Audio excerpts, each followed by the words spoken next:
sur le pont du Pendwick. Et comme vous pouvez le voir, eh ben, il y a du boulot. Un sérieux boulot. Oh, la vache.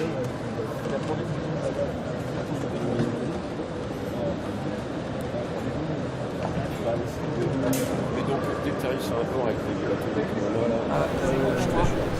Alors là, je vais vous dire un truc, c'est pas un coup de cœur, c'est un coup d'histoire, c'est un coup d'amour, un coup de je t'aime, hein, comme disait quelqu'un. Là, nous sommes carrément sur le Pendwick, le premier Pendwick de Tabarly. On est avec Christian, qui fait partie de l'association qui remet en marche ce bateau extraordinaire, qui était complètement oublié. Non, enfin, c'est pas un bateau oublié. C'est-à-dire que dans le subconscient de chacun, on sait très bien que quand on parle d'Éric Tabarly, quand on parle de Pendwick, hein, c'est quand même tout ça, c'est lié.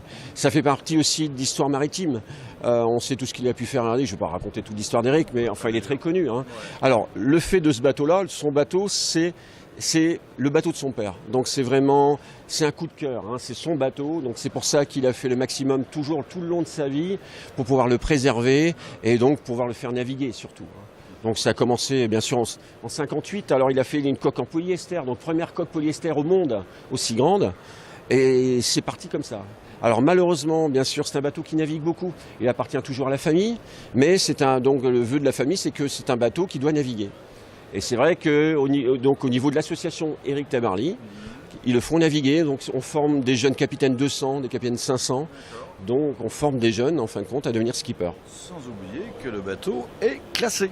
Maintenant, ah oui, alors justement Jacqueline a fait un travail formidable parce que quand on s'est aperçu qu'il fallait vraiment faire quelque chose, autrement, le bateau serait terminé dans un musée ou aurait coulé, même, hein, on ne sait jamais.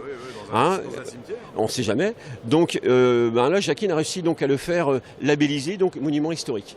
Alors bien sûr, on ne labellise pas vraiment un bateau parce qu'il n'est pas en bois, hein, c'est un bateau en polyester, mais ce n'est pas en fin de compte le bateau qui est labellisé, c'est vraiment l'icône, l'histoire, la manière dont Éric s'en est occupé, etc. Sans oublier qu'il a disparu sur ce bateau, à l'endroit où nous sommes, en plus. Donc vous voyez, donc c'est quand même voilà, c'est quelque chose de très émouvant pour la famille, même pour tous les marins qui passent, vous avez vu tout à l'heure, hein, les gens restent, voilà, on parle, on discute, il y a des anecdotes. C'est vraiment, voilà, c'est quelque chose de vraiment qui nous prend à cœur, quoi. Alors, ce bateau, la décision de le remettre d'aplomb, elle a été prise il y a combien de temps? Alors, ça fait à peu près un an, hein, donc on est en cours, voilà. Et le chantier va durer un an, voilà. Et là, normalement, la remise à l'eau, normalement, c'est mi-avril. On va faire des essais, hein, puisque maintenant il y a des petites modifications, puisque le bateau est devenu beaucoup plus raide. Mais voilà, mi-avril, et c'est reparti avec l'association. Au niveau de la restauration, vous la faites à l'ancienne? Ah non, alors... Ou est-ce qu'il y a une rénovation moderne qui se fait à l'intérieur? Non, alors le but, c'est de refaire exactement la même chose qu'a fait Éric. Hein, les mêmes principes. Hein. Lui, il est déjà au polyester à l'époque. Hein. Là, on est parti avec de la strate, de la résine, mais dans le même procédé. Voilà. Mais ça a été très technique, hein, parce que voilà, on a utilisé bien sûr les techniques de maintenant, on a infusé, enfin, etc. Mais c'est vrai que là, vous pouvez voir, on a refait vraiment le bateau. Le bateau est à neuf. Voilà. Hein. On a gardé les structures qui avaient été faites chez l'abbé à Saint-Malo. Hein, vous voyez tous les clairvoies, tout ça. Les chantiers du GIP, là, il avait refait le pont. Le maître d'œuvre, hein, qui est donc Arnaud Pénarin, qui lui a supervisé tout le chantier, hein, qui a fait un boulot colossal. À travailler avec le chantier du GIP, hein, qui sont là avec nous et qui nous exposent, qui montrent leur travail. On l'a rencontré tout à l'heure. Oui, vous avez vu un petit peu comme il est passionné aussi. Il est passionné, ouais.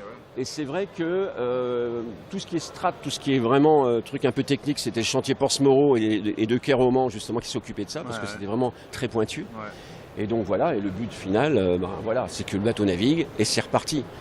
Et voilà.